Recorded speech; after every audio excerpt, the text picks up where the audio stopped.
βεβαίως από τις τεράστιες επιτυχίες του Κωνσταντίνου και Ελένης, το οποίο ακόμα και τώρα που παίζεται στην 258η επανάληψή του, νομίζω, σημειώνει ποσοστά τηλεθέασης απίστευτα, παιδιά. Απίστευτα, δηλαδή. Είναι Γαρσόνα!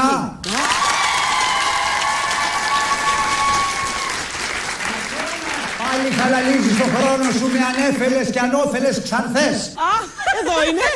Εγώ νομίζω τα κόβω βίντεο.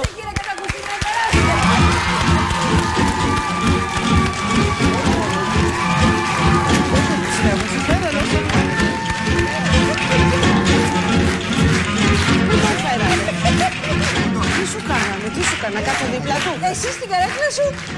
Ο κύριος Χάρης Ρώμας, κυρίες και κύριοι. Ο δημιουργός μεγάλων επιτυχιών και του Κωνσταντίνου και Ελένης, βεβαίως. Εμείς μόνο σε εκπομπές μπορούμε να βρεθούμε πλέον. Έχουμε χαθεί εντελώς. Υπάρχουν κάτι μηνύματα. Τι κάνεις, είσαι καλά, χρόνια πολλά και αυτά. Και είναι η δεύτερη φορά που συναντιόμαστε σε εκπομπή. Χαλαλίζεις το χρόνο σου με, πώς το είπες, με ανέφελες και ανώφελες ξανθές. Με ανέφελες και ανώφελες ξανθές. Αχ, εγώ είμαι αυτή. Θα τα ακούσεις κιόλας. Ναι, ανέφελη και ανώφελη ξανθιά. Θέλω να καταγγείλω εδώ στη φίλη μου την Ελένη ότι με φέρανε σηκωτό, όχι ότι δεν ήθελα. Δηλαδή, αν ένα από τα λίγα πρόσωπα που θα πήγαινα παντού για να μιλήσω γι' αυτό, είναι για να θυμηθούμε κάτι από το παρελθόν που ζήσαμε μαζί, είναι οπωσδήποτε η Ελένη Ράντου. Για διάφορους λόγους που θα εξηγήσω εντάχει μετά. Αλλά με φέρανε από τις πρόβες σηκωτό και θα με ξαναγυρίσουν τώρα γιατί πρέπει να παίξω μια παράσταση. Θεατρικά δεν έχετε συνεργαστεί ποτέ. Θα μπορούσε να γίνει αυτό. Ήθελα να σου πω σε σχέση. Ήταν τόσο δυνατή η τηλεοπτική σας συνύπαρξη, ναι. Που εμένα ήταν πάντα στο νου μου ότι μετά θα κάνεις χρήση ενός τηλεοπτικού γεγονότος. Και δεν ήθελα να το κάνω. Τώρα βέβαια ο καιρός περνάει. Πρέπει να πω ότι επειδή πολλές φορές μου έχουν προτείνει τουλάχιστον και για να το μεταφερθεί. Τη συνέχεια του Κωνσταντίνου. Τη συνέχεια του Κωνσταντίνου και Ελένης. Αυτό θα ήταν, πιστεύω, μέγιστο λάθος. Με την έννοια ότι εμείς κάναμε αυτή τη χημεία που κάναμε, γράψαμε αυτή τη δική μας σε εισαγωγικά ιστορία. Τώρα σίγουρα θα ήταν ένα κακέκτυπο των παλιών εκείνων εαυτών μας.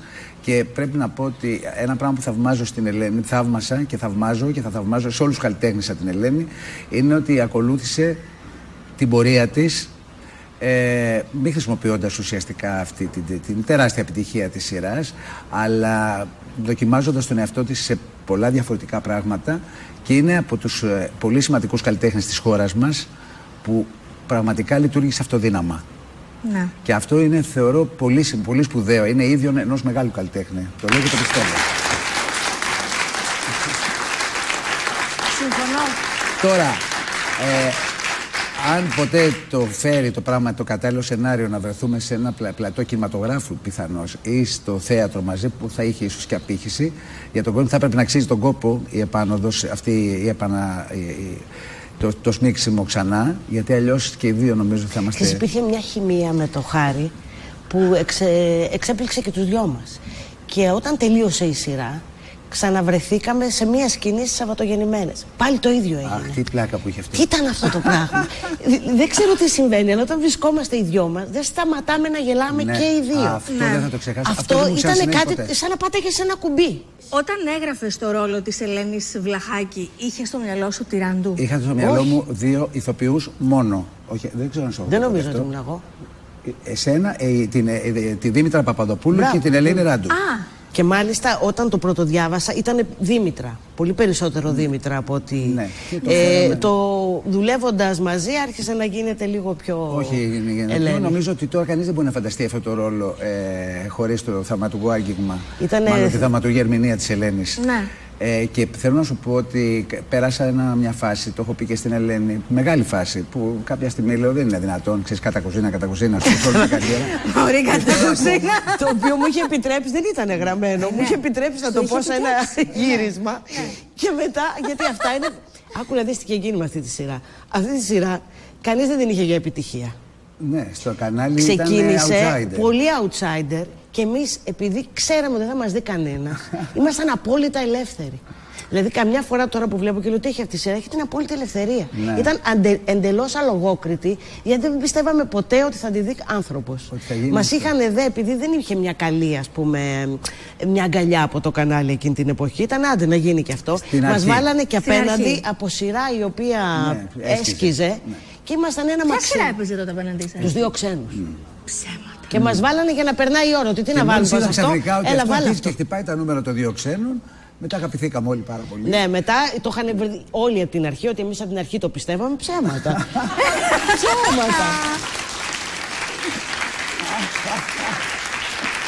Μας είχαν πετάξει μια Παρασκευή, γιατί τότε η Παρασκευή δεν ήταν καλή τηλεοπτική μέρα.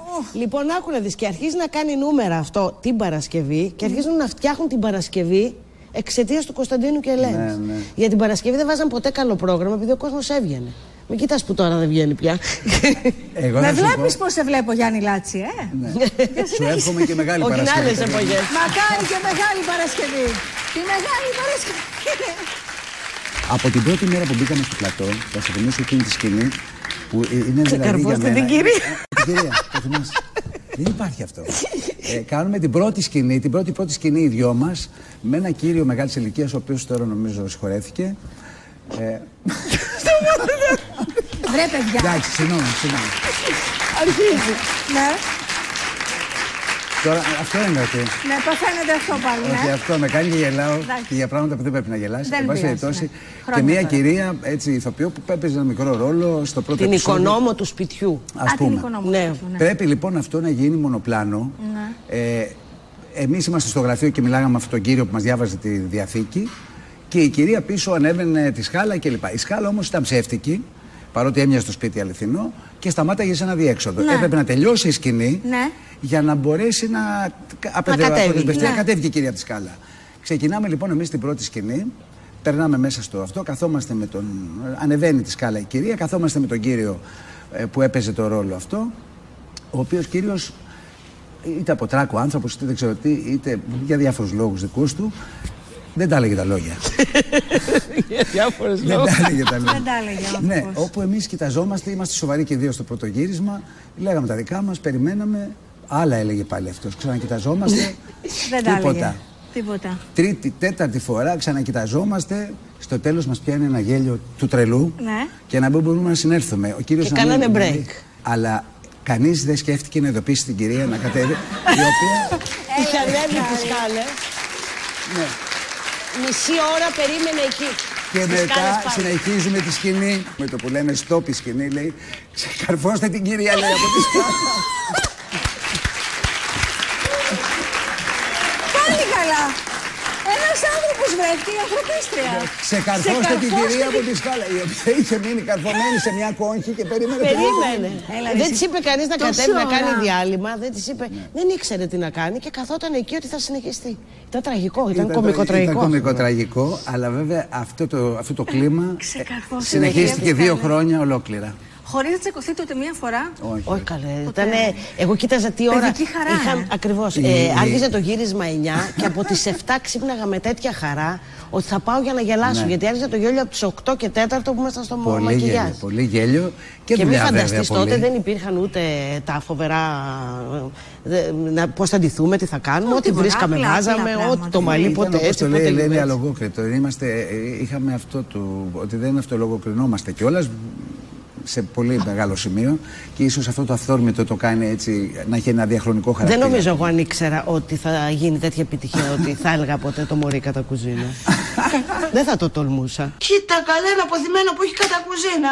Δεν μου λες μωρί, το πέδιλο το φορούσε ξόφτερνο. Μωρί κατά κουζίνα άνοιξε. Αμάν, μη με γελούν τα μάτια μου. Κατά κουζίνα. Μωρί κατά κουζίνα. Άκουσε βλαχάρα. Με αυτούς τους τρόπους ρε πας να μου φας το σπίτι. Ο κατακουζινάς με βιάζει. Κάνε υπομονή κατά κουζίνα. Αυτή η νύχτα μένει που θα είμαστε μαζί. Αυτή η νύχτα μένει. Όπα ρεπερτόριο που το έχω. Σ' αγαπάω.